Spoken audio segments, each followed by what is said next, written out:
you really have to protect the process. You have to respect it. You can't skip over weeks in hoping to get to that big game. Have to, it's just those small days. Every day at work, it matters, How do you build a network, run a profitable business, and make an impact? Oh, and have a personal life at the same time? That's the question, and this podcast is the answer. I'm your host, Chaz Wilson, husband, father of 5, author of the book 5+1, president and co-founder of Master Networks Inc., a national networking organization. Look, each week I bring you successful entrepreneurs who will share success strategies of how to effectively build a network, add valuable wisdom to your journey, and help you succeed. Welcome to Connect, Share, and Prosper.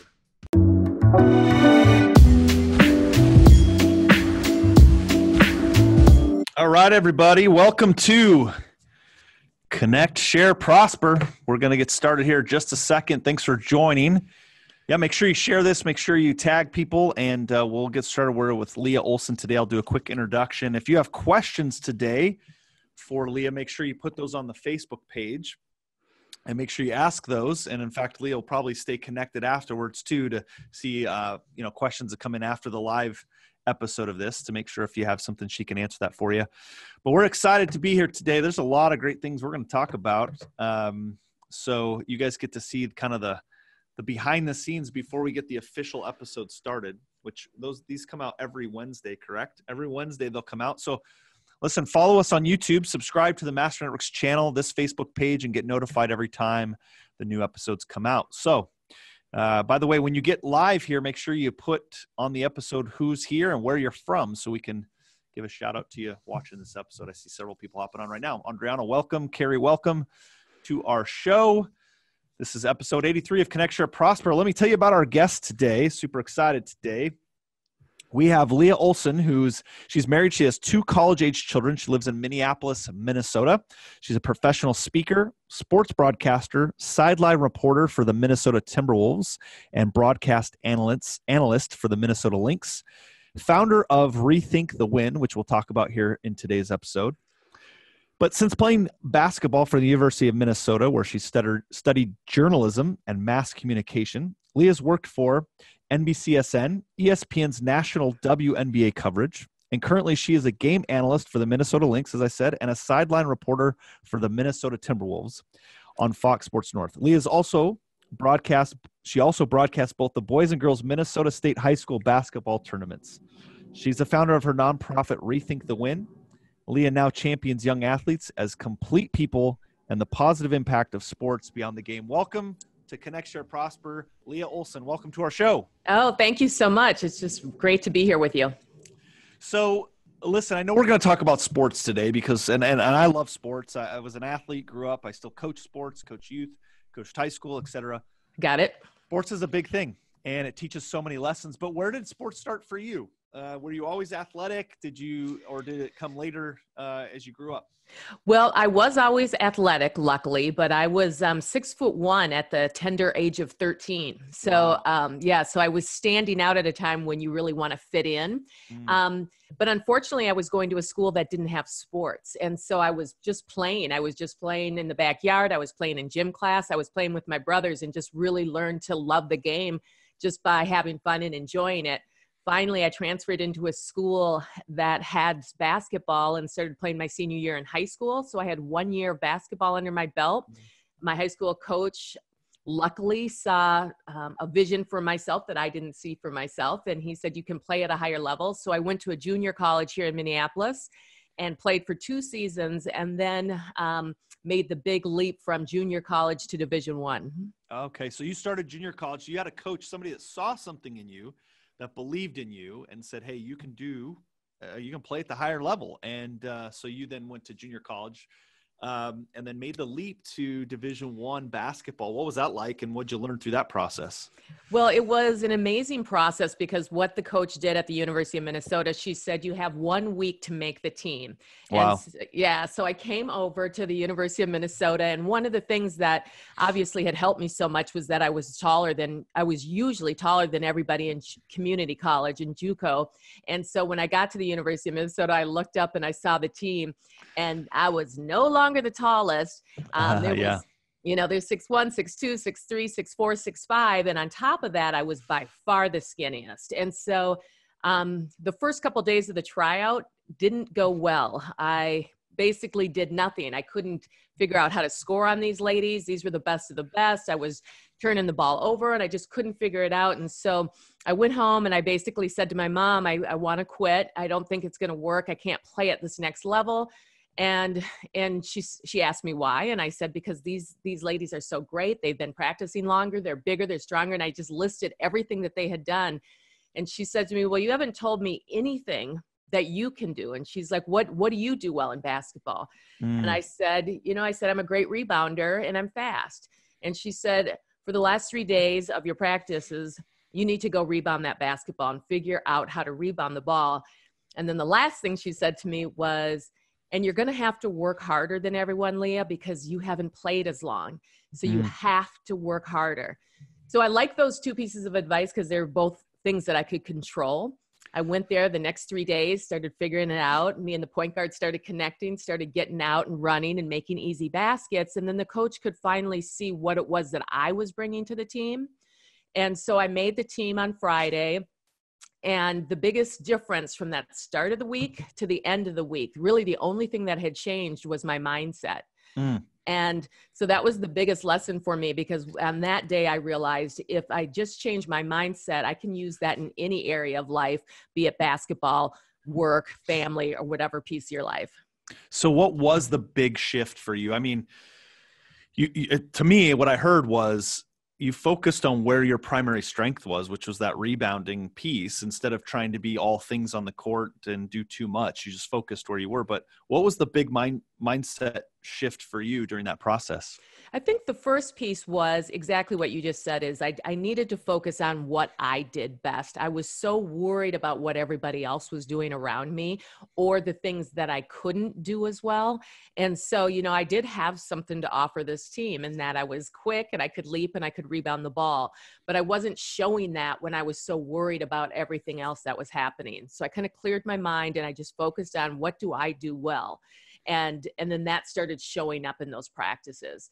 And then I think just the other part was just having a belief in myself. And, it's so easy to look at everyone else and think that everything's so great and for them, and they have so many skills that you don't have. And I just thought about how far I had come in basketball in a short period of time. And I was thinking, why couldn't I do this? But it was really that piece of advice of, you have to work harder, because I did have to work harder because I didn't have as much time in the game as everybody else. And that was consistent. I made the team. I was on the team for 3 years. And I really, every day in practice, had to work harder than them to stay on that team.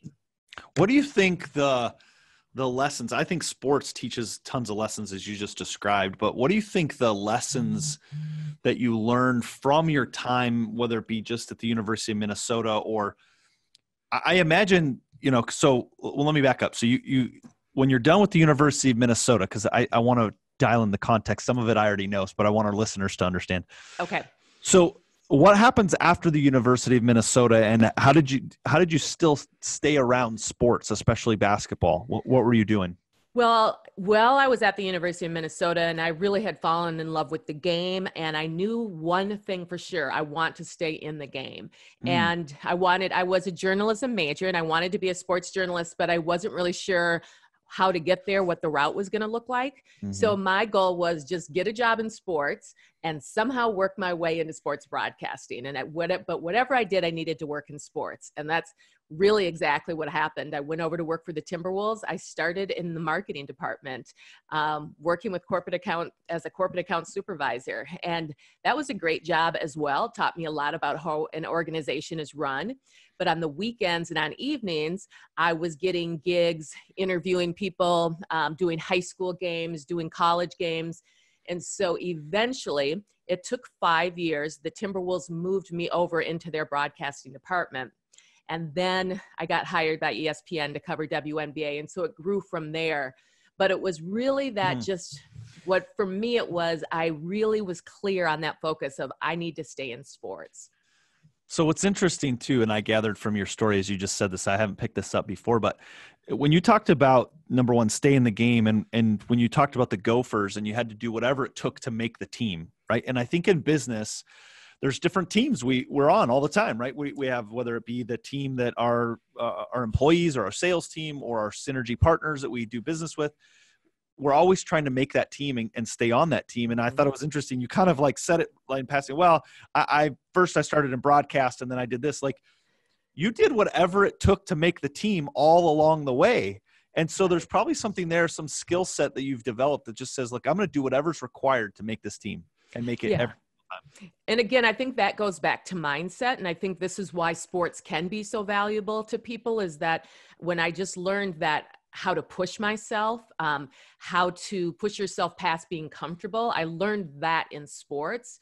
And I quickly learned that I could turn that into any other area of my life. So when I started working for the Timberwolves in their front offices, I was like, okay, I need to figure out how can I be the best corporate account supervisor as possible? And how do I fit in here because I knew my goal wasn't to move up in that department, but I knew I still needed to be really good in that department. So trying to figure out where you fit in as a teammate, as an office mate is really important.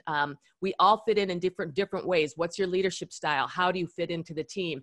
And that's probably the other biggest thing that I've learned from sports, is that there's so many different natural ways that you can be a leader, and there's not just one style of leadership. And so that really opened up my eyes to that, is that sometimes you have to fit in quietly. Sometimes you have to come in, you know what I mean? There's just different ways. So listen, we're listening to Lea Olsen. If you're here, make sure you comment. If you have a question for her, ask it on the Facebook page, and I'll make sure I ask that. I want to welcome Kenzie and Tina and others to the show here who just hopped on. There's something interesting, though, that you said that I think gets missed. Sometimes people get opportunities, like they have a dream, they want to do something. You were talking about the journalism and being the broadcaster, and yet that's not where you started. And unfortunately, sometimes I see people who don't get the opportunity they want right away, and they'll even self-sabotage. They kind of do it begrudgingly. And you just said, no, I'm going to be the best at this right here, right now.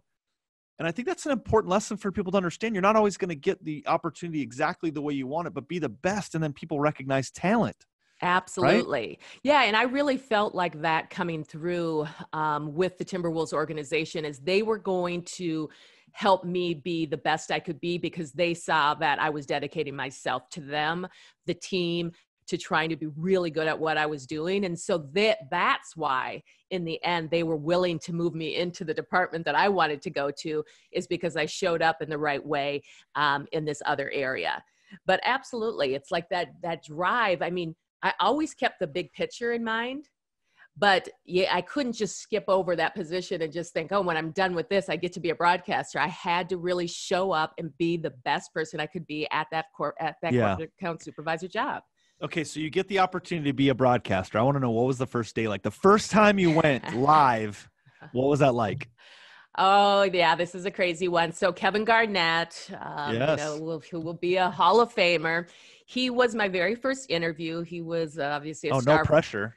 Right. And obviously the biggest star that the Timberwolves have ever had come through here. And he knew that this was my very first interview. So the first thing he did was make me wait for an hour. So I sat out in front of the locker room with my little mic, and I was waiting. I'm getting nervous and more nervous. And then he came out in an hour late, and then kind of chatted me up. So he was very nice. And then he said, so this is the first interview, huh?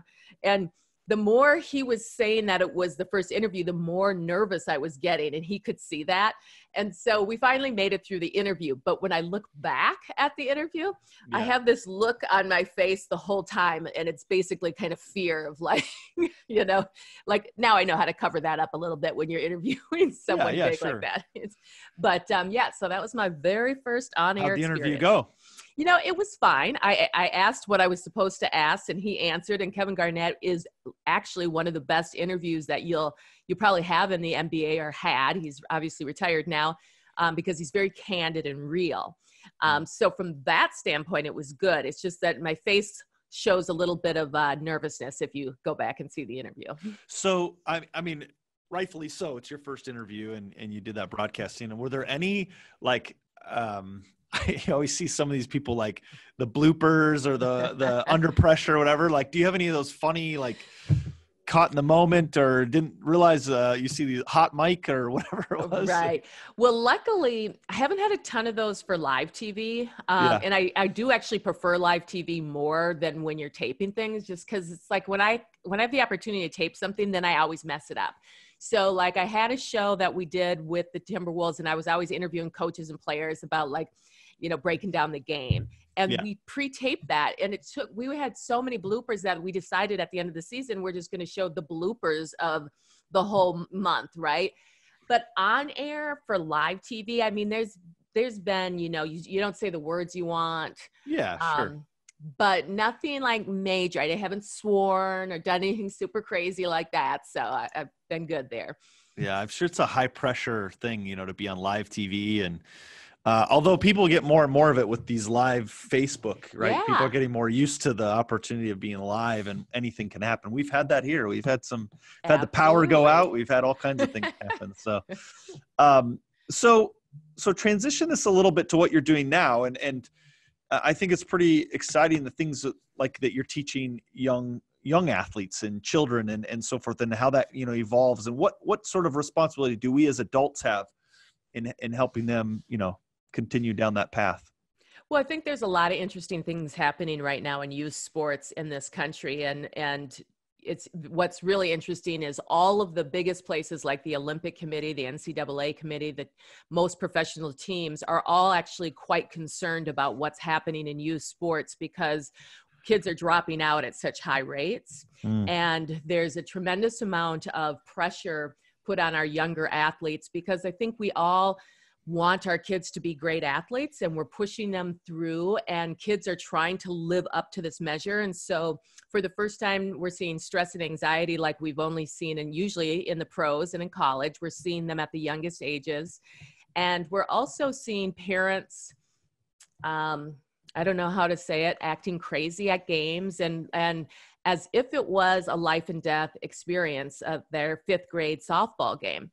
And so there's this kind of pressure that we have inserted into the youth sports atmosphere that is pretty toxic. And so we're just trying to figure out, but I'm still a big believer that we do want to get as many kids as possible involved in sports. I think we need to clean up a little bit of the way of how we're presenting it.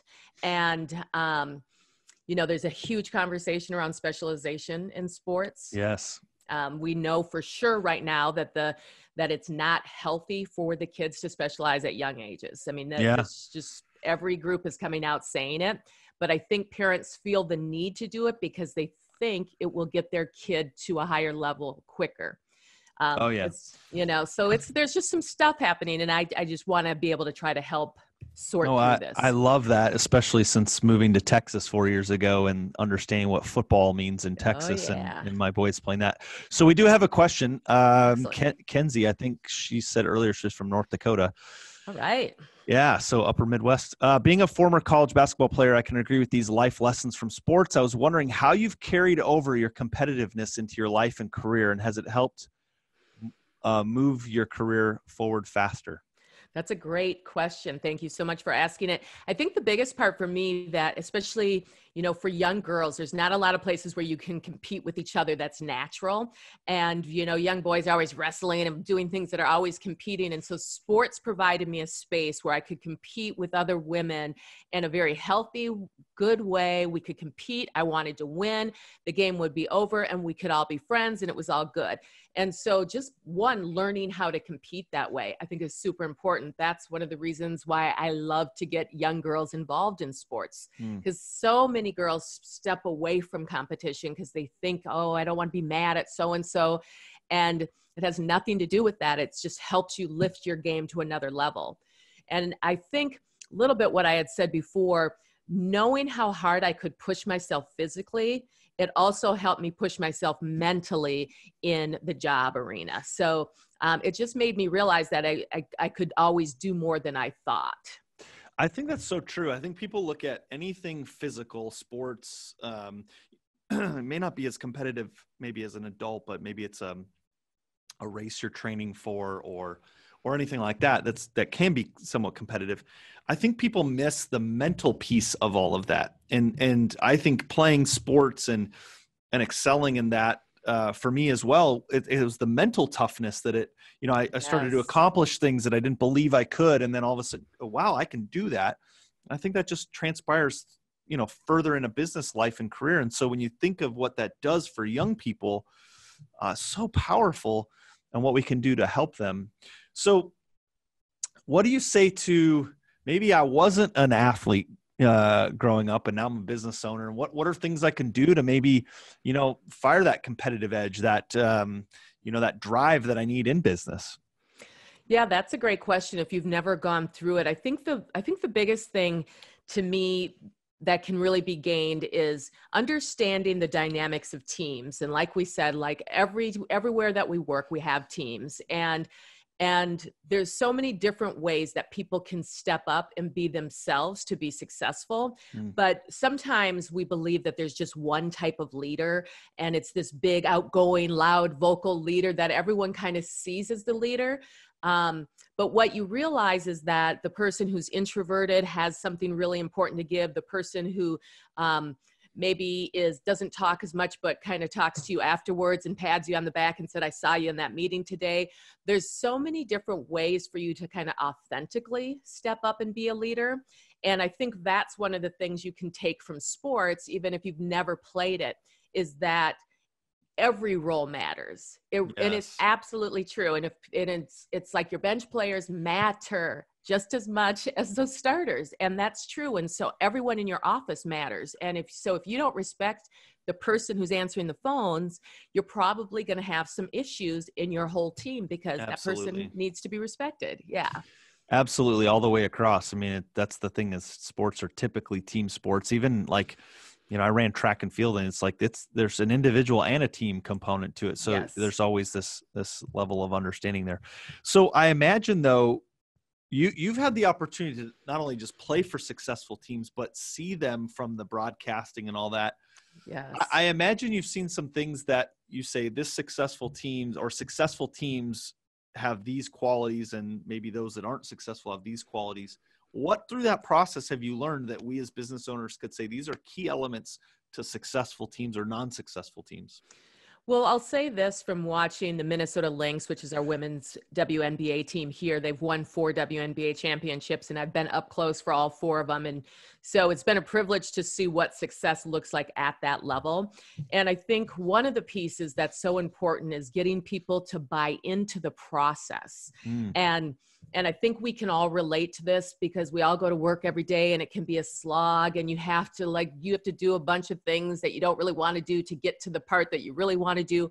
That's the same as in sports, is like, there's the championship game that's way out here, and then there's the first day of practice that's over here.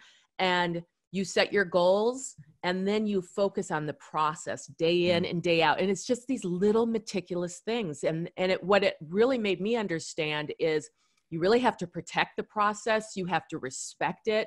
You can't skip over weeks in hoping to get to that big game. Have to, it's just those small days. Every day at work, it matters, And so trying to encourage people, and a lot of that is making people feel seen too, is like, I see you when you're working that hard. I appreciate how you brought yourself today. And to me, that's like, at work, everyone basically wants to be seen. You want to be seen, you want to be respected, you want to know that, your coworkers appreciate, what you're doing, and you're part of the job force. And so that's a big part of it, I love that you said not only buy into the process, but you said protect it. I imagine the Lynx, they probably, not only do they do those small things really well, but they are probably obsessed about doing them really well, just the small things. Yes.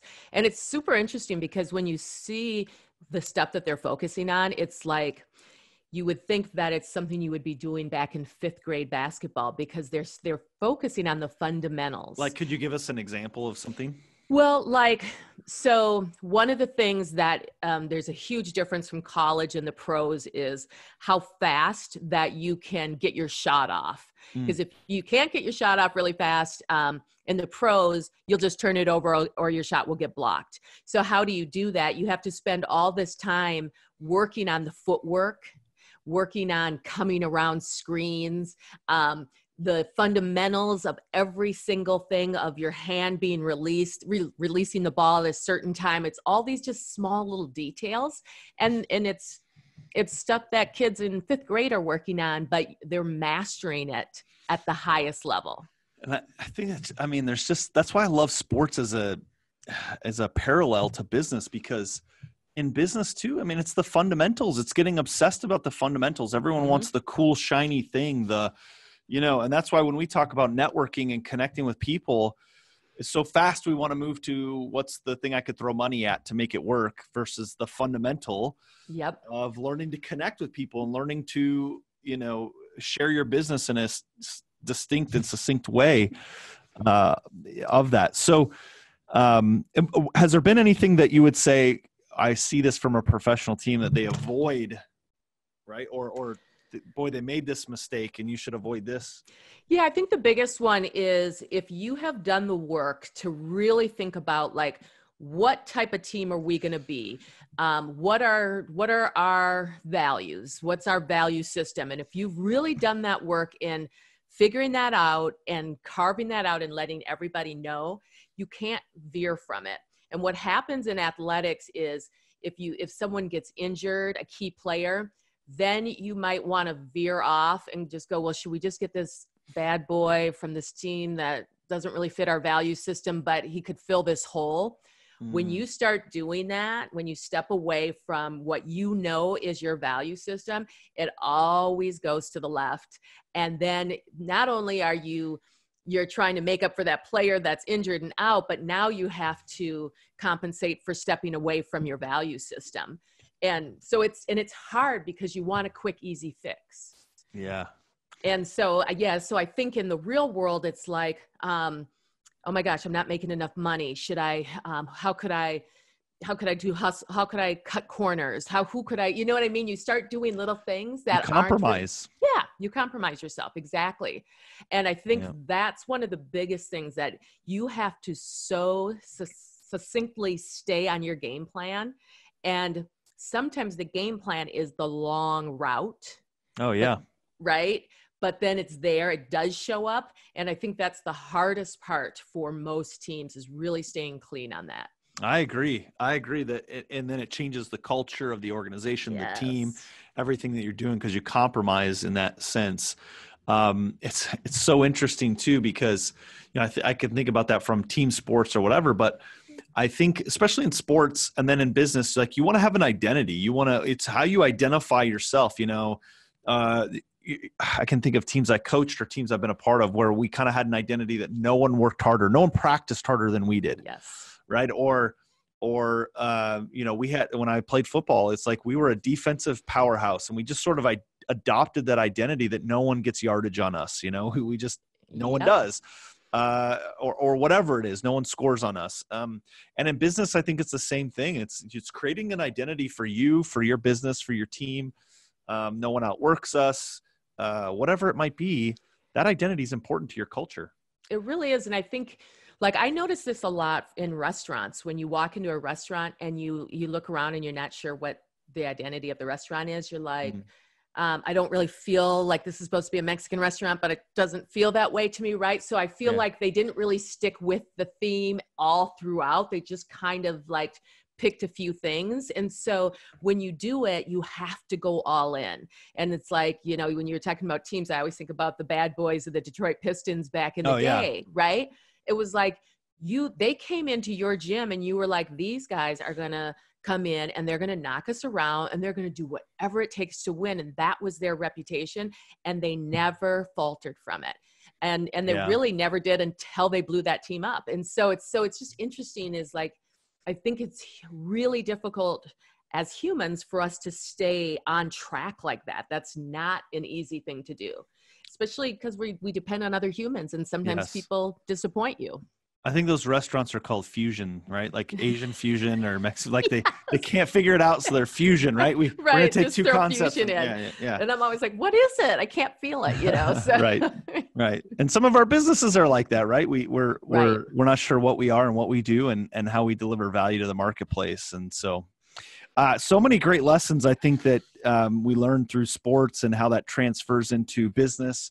And it's always something to watch. I watch some of these teams, and I talked about this at our leadership retreat. You see some of these teams when they start losing, they start to point fingers, and I was talking about early this season with the Miami Dolphins, how they were losing. And so people wanted off the team. They wanted the coaches out. They wanted all this stuff. And everyone just starts pointing fingers instead of saying, look, let's all take some ownership. Let's all look at what our identity is. Where do we need to change? What do we need to fix? And if we all move together, and business is like that, right? If you're having a down slump or season or year or whatever, it's easy to point fingers. Well, this leader isn't doing this, or this person didn't do this, or my manager doesn't do that. My customers don't, whatever. It's time to introspect and fix and start to change the conversations. Well, I feel like the greatest coaches in the world would say, there's winning is great. We all want to win. That's what we're in it for. And losing teaches you about what's wrong with your team. And so you can lose and walk away going, okay, that was really helpful because now I know exactly where our weaknesses are. And you can also win and just win and not really be sure why you won that game, because sometimes there's an ugly game and you still win it, right? Yes. And so my piece on that is you have to learn from the losses. And if you're learning from the losses, then you're good. Then you can keep moving and you can move forward and everyone can go, oh yeah, I saw where I dropped the ball on that one and I get it. But if you're just going to lose and then everyone's pointing fingers, then you really are in trouble. Right. I couldn't agree more. I also think, so just to add to that, so there's lessons in the losses, and I think there's also lessons in the wins if you're looking for them, because as you said, it might be an ugly win, right? So we still won, but we better learn something from this. Or teams that are, my son has a football team. They just finished 4 years. They were 51-2. 51-2. Yeah. So what are the lessons there? The lessons were the hard work and the discipline and all the things that they learned through that. Because if you just go, well, we won. We were 51-2 over those seasons. You may miss some lessons there too. So I think that's why I love sports, because it's win-loss. What are the lessons in both that I can take from that? Absolutely. So Lea, people who love your message, there's so many here. I can see the hearts and the likes coming in here. How can they find you? Where should they go? Well, you can go to rethinkthewin.com, and that's my 501c3, and you kind of learn more about the work that I'm trying to do to give back to the sports, and because it's been so good to me. You can follow me on Twitter at Lea B. Olsen. And so, yeah, those are probably the two best spots. But, yeah, please do. And I feel thankful that I've been able to be in the world of sports and then now also be learning the lessons in the business world as well. So good. Thank you so much for your time today. We could go so deep on this and yet just had to, the time went so fast. I know, it's amazing. So guys, listen, thank you so much for watching, taking your time to be with Lea and myself today on Connect, Share, Prosper. We have some great things today to talk about. I loved so much of this, what it takes to win and what steps to avoid, and, buy into the process, but also protect it. Be protective of your process and the culture and your identity of your business. We learned so many great lessons today on this episode. Listen, every Monday, noon Central, I come live on Facebook for bringing you great people like Lea who are going to share wisdom through their successes, their failures, etc. If you want to be notified, make sure you follow this Facebook page or also subscribe to our YouTube channel every time those episodes come live. And again, every week we'll bring you somebody successful, somebody who's going to share wisdom with you on our episodes of Connect, Share, Prosper. Until next time, be well. We'll see you next Monday, noon Central. Thanks, Lea. Thank you so much.